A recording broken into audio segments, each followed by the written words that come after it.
Hello, I'm Bruce Andrews. In this episode of Roses Are Red, we're going to celebrate the wonderful writings of A.B. Patterson, known the world over as Banjo. With his wit and wisdom and uncanny knack of bringing to life the culture and vibrancy of the early Australian people in their natural surroundings, Banjo Patterson has created for us a rich tapestry of original art. Let's begin with some notes on who this remarkable man was.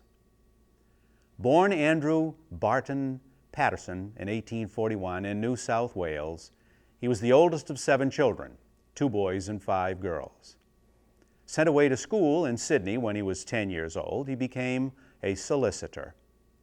By the time he was 25, he had published Clancy of the Overflow under the pseudonym The Banjo. One of my personal favorites, this poem is included in this program later. In it you can hear the longing for the bush life that's characteristic of much of his writings, feeling trapped by the city life and wanting to get away somehow to breathe the fresh air of the outback. In 1895, The Man from Snowy River was published and became one of his most acclaimed works. I have included this reading also in this program. Some of you may remember the story as it was portrayed on the big screen in a popular 1982 movie with Tom Burlinson playing the lead. The poem is riveting in its portrayal of horsemanship, a trademark of Banjo's style over the years. Even the person of Clancy of the Overflow is included in the poem to sort of link the two together, if you will. In the same year, Banjo wrote the words to the best-known song in Australia, Waltzing Matilda. Although slightly modified in my singing version from the original, it's still known nearly worldwide as the unofficial national anthem of Australia.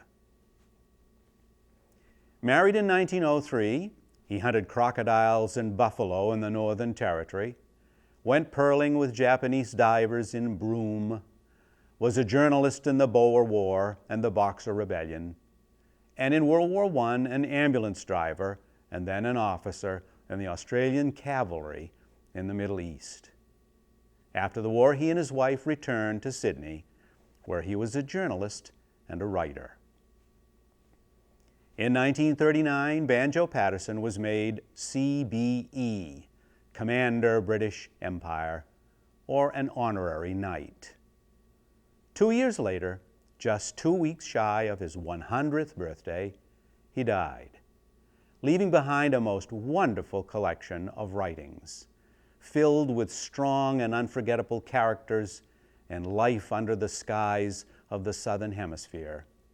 We are blessed to be able to experience life through his poetic eyes indeed.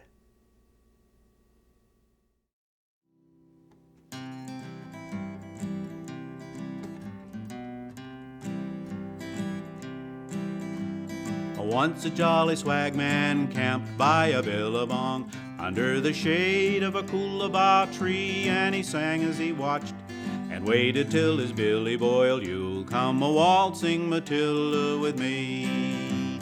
A waltzing Matilda, you'll come a waltzing Matilda with me.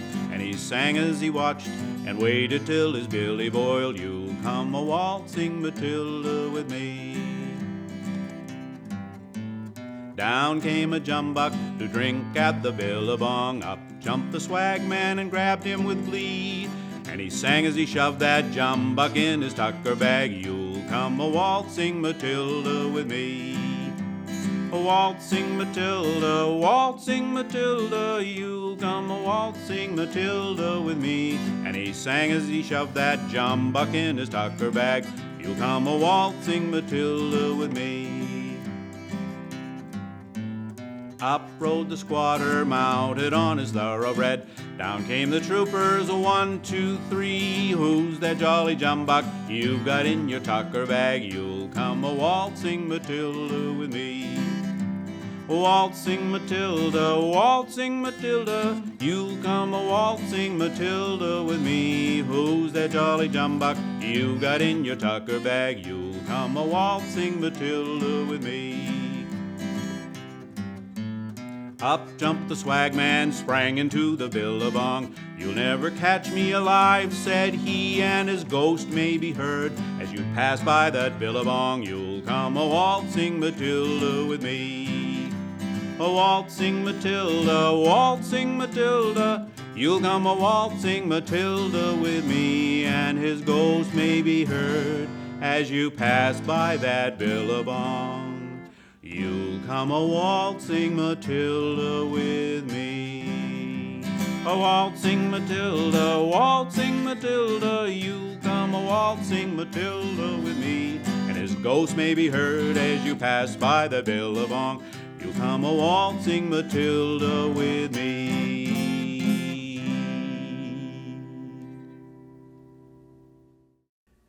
This universally known song is attributed to A.B. Banjo Patterson. Interestingly, he never published it himself. It was published by a tea distributor in Sydney and wrapped around each packet of Billy brand tea. He was acknowledged as the author of the words, and we've been singing it ever since. It was finally published more formally in 1917 in a book of his verses, and the rest is history, so to speak. There are no longer any swagmen walking around the bush today in Australia, but through these wonderful verses, Matilda waltzes on. Now for some help in understanding the lingo presented in the song. Waltzing Matilda is the act of carrying the swag. A billabong is a blind channel leading out from a river, sometimes referred to as an oxbow, kind of swampy, so to speak. Coolabah is a species of gum or eucalyptus tree. And then swagman. It's an Australian tramp, for the most part unemployed. It's also an itinerant seasonal worker, a shearer, or a fruit picker. If there was no work, there was no money. The government had no unemployment insurance to cover you if you had no work. And billy. It's an open-topped tin can with a wire carrying handle used to boil water for tea. And a tucker bag. The swagman carried his rations in his tucker bag. It might be a sugar bag or an old pillowcase with a smaller bag or two inside to hold food or other articles. Swag. A swag was the easiest fashion in the world for carrying a load. It consisted of a piece of oilcloth or tent canvas, usually blue in color, since this color didn't show dirt readily, along with a blanket or two in a roll. And a jumbuck is a sheep, and a squatter is a grazier or station owner. Land was taken up at this time by squatting on it. Simply peg the boundary and it was yours. Now, try to imagine yourself in turn-of-the-century Australia in the bush, watching with wonder the story of Waltzing Matilda come alive right in front of your eyes. Clancy of the Overflow by Banjo Patterson. I had written him a letter which I had, for want of better knowledge, sent to where I met him down the Lachlan years ago. He was shearing when I knew him, so I sent the letter to him just on spec, addressed as follows: Clancy of the Overflow. And an answer came directed in a writing unexpected, and I think the same was written with a thumbnail dipped in tar. 'Twas his shearing mate who wrote it, and verbatim I will quote it. Clancy's gone to Queensland droving, and I don't know where he are. In my wild erratic fancy, visions come to me of Clancy, gone a droving down the Cooper where the western drovers go. As the stock are slowly stringing, Clancy rides behind them singing, for the drover's life has pleasures that the townsfolk never know. And the bush hath friends to meet him, and their kindly voices greet him in the murmur of the breezes and the river on its bars. And he sees the vision splendid of the sunlit plains extended, and at night the wondrous glory of the everlasting stars. I'm sitting in my dingy little office where a stingy ray of sunlight struggles feebly down between the houses tall, and the fetid air and gritty of the dusty, dirty city, through the open window floating, spreads its foulness over all. And in place of lowing cattle, I can hear the fiendish rattle of the tramways and the buses making hurry down the street, and the language uninviting of the gutter children fighting comes fitfully and faintly through the ceaseless tramp of feet. And the hurrying people daunt me, and their pallid faces haunt me as they shoulder one another in their rush and nervous haste, with their eager eyes and greedy, and their stunted forms and weedy, for townsfolk have no time to grow, they have no time to waste. And I somehow rather fancy that I'd like to change with Clancy, like to take a turn at droving where the seasons come and go, while he faced the round eternal of the cash book and the journal. But I doubt he'd suit the office. Clancy of the Overflow. The Man from Snowy River by Banjo Patterson. There was movement at the station, for the word had passed around that the colt from Old Regret had got away and had joined the wild bush horses. He was worth 1,000 pound, so all the cracks had gathered to the fray. All the tried and noted riders from the stations near and far had mustered at the homestead overnight. For the bushmen love hard riding where the wild bush horses are, and the stock horse snuffs the battle with delight. There was Harrison, who made his pile when Pardon won the cup, the old man with his hair as white as snow. But few could ride beside him when his blood was fairly up. He would go wherever horse and man could go. And Clancy of the Overflow came down to lend a hand. No better horseman ever held the reins, for never horse could throw him while the saddle girths would stand. He learnt to ride while droving on the plains. And one was there, a stripling on a small and weedy beast. He was something like a racehorse, undersized, with a touch of Timor pony, 3 parts thoroughbred at least, and such as are by mountain horsemen prized. He was hard and tough and wiry, just the sort that won't say die. There was courage in his quick, impatient tread, and he bore the badge of gameness in his bright and fiery eye, and the proud and lofty carriage of his head.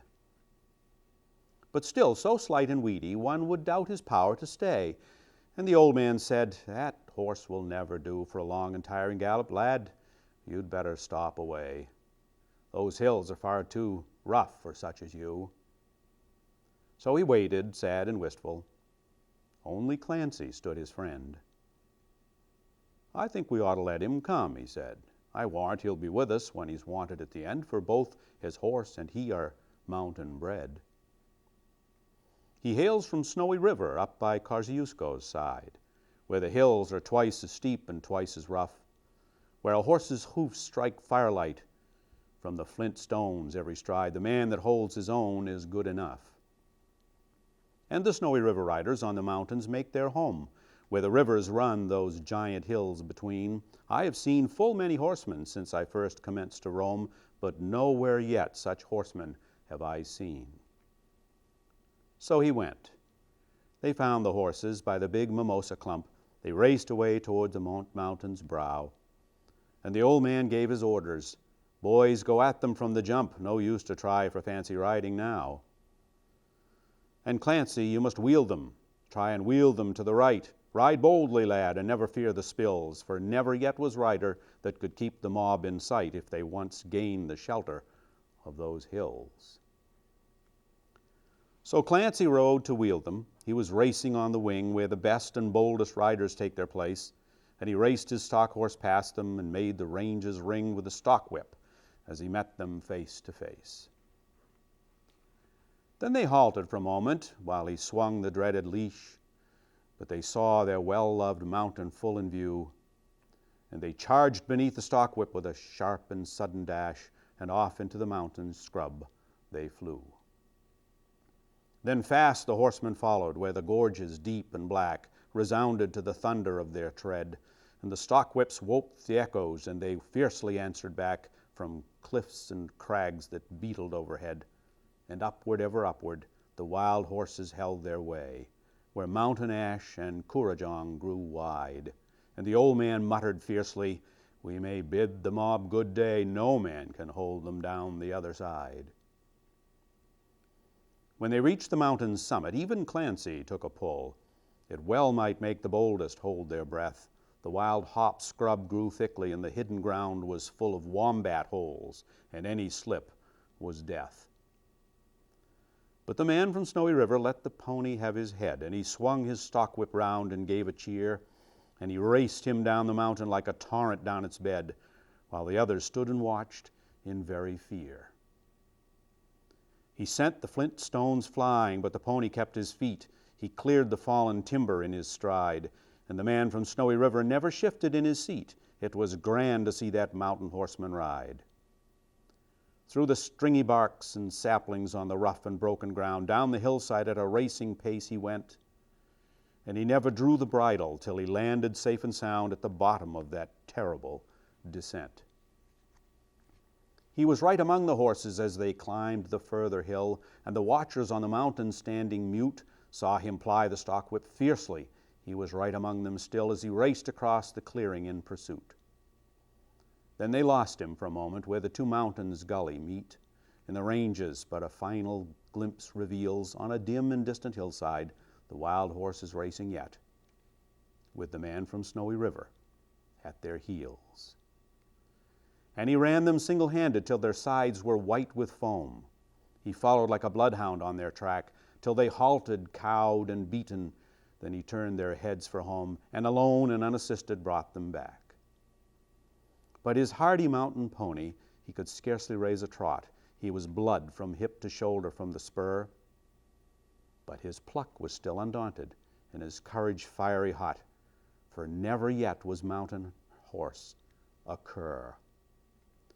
And down by Kosciuszko, where the pine-clad ridges raise their torn and rugged battlements on high, where the air is clear as crystal and the white stars fairly blaze at midnight in the cold and frosty sky, and where around the Overflow the reed beds sweep and sway to the breezes and the rolling plains are wide, the man from Snowy River is a household word today, and the stockmen tell the story of his ride. Benjamin Bandicoot by Banjo Patterson. If you walk in the bush at night, in the wonderful silence deep, by the flickering lantern light, when the birds are all asleep, you may catch a sight of old Skinny Go Root, otherwise Benjamin Bandicoot. With a snout that can delve and dig, with claws that are strong as steel, he roots like a pygmy pig to get his evening meal. For creeping creatures and worms and roots are highly relished by bandicoots. Under the grass and the fern he fashions his beaten track, with many a twist and turn that wanders and doubles back. And dogs that think they are more astute are baffled by Benjamin Bandicoot. Please call me Koala. I'm Australia's favorite son and daughter. I'm the chosen one. This is a heavy cross to bear. So please call me Koala. When I'm a baby, just a bub, please call me Joey, not a cub. That's a word I'm loath to hear, and please call me Koala. My mum is pouched, and that's to start. True bears, and we are worlds apart. And we're not ursine, I can swear. So please, call me Koala. My world consists of forest trees in which I sit and eat the leaves. Please stop my world from going bare, and please call me Koala. Just a note on this poem.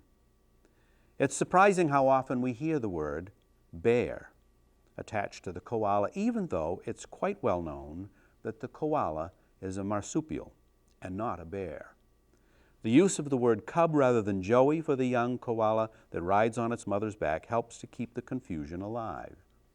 True bears are the ursines, ursus in Latin for bear.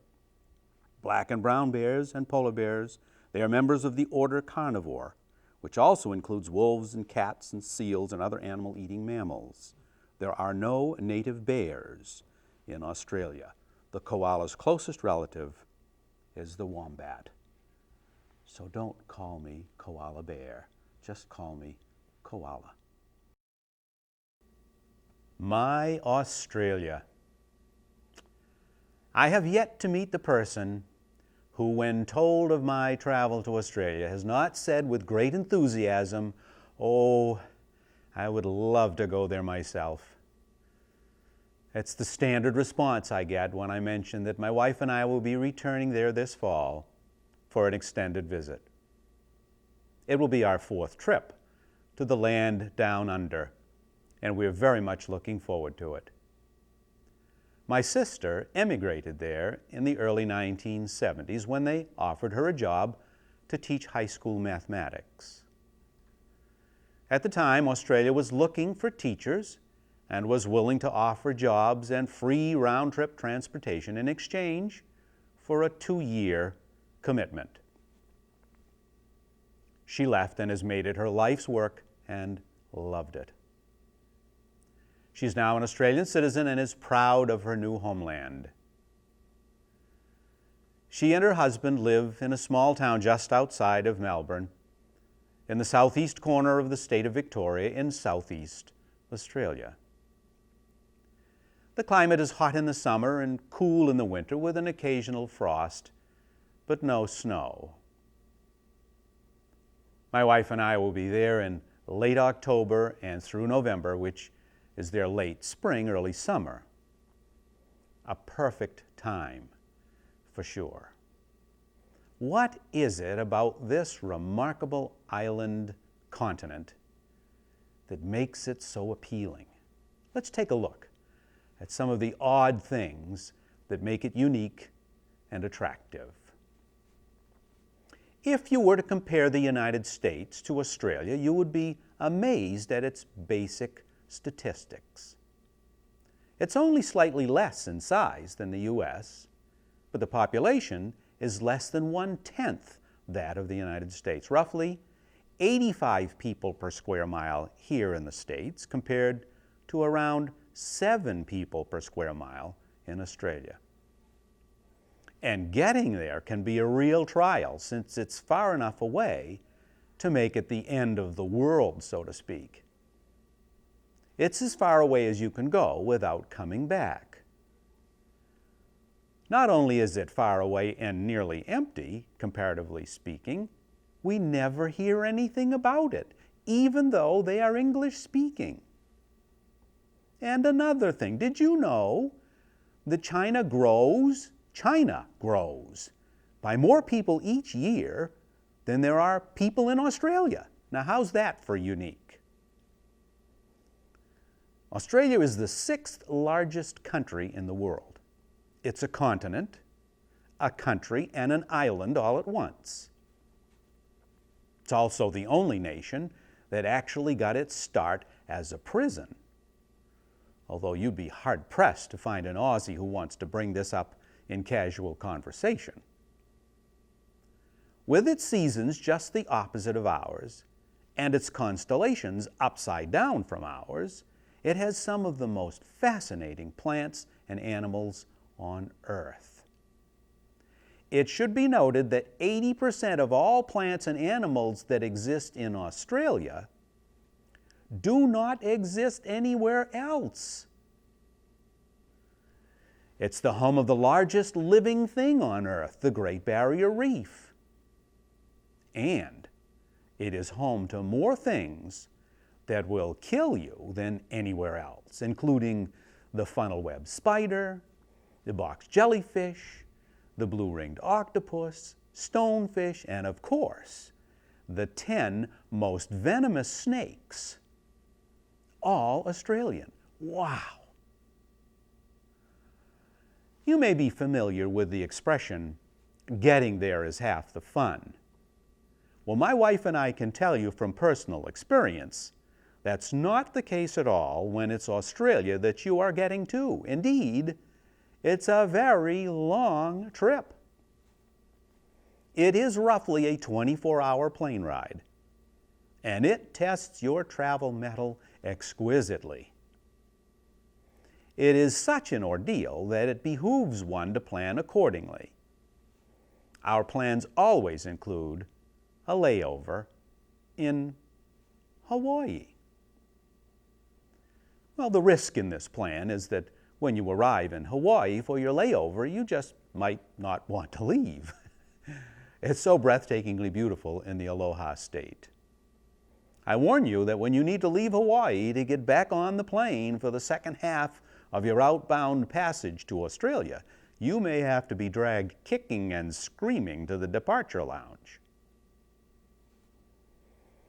Now, if the airlines were truthful in their ticketing, they would also tell you that you will be non-existent for a 24-hour period during the flight. You might wonder just how that could be. As the flight includes a crossing of the international date line, you lose one whole day out of your life going from the United States to Australia. It isn't painful, and you aren't changed in any significant way, except you simply do not exist for 24 hours. If you leave Hawaii on Wednesday morning, you arrive in Sydney on Thursday afternoon after an 11-hour flight. One complete day has vanished from your life.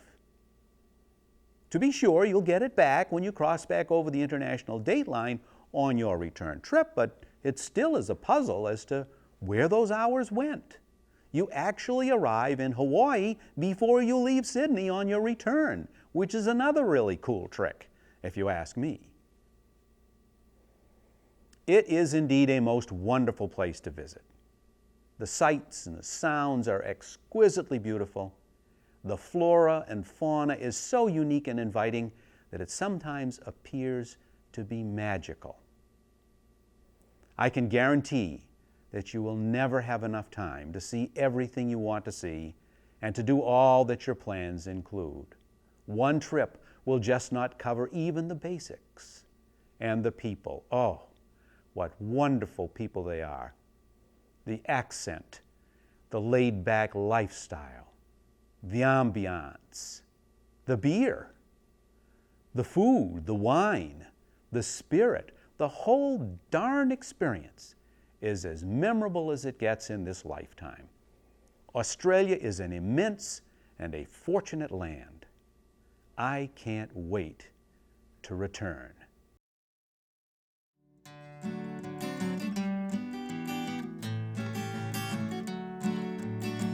Watch me wallaby feed, mate, watch me wallaby feed. They're a dangerous breed, mate, so watch me wallaby feed. All together now, tie me kangaroo down, sport, tie me kangaroo down.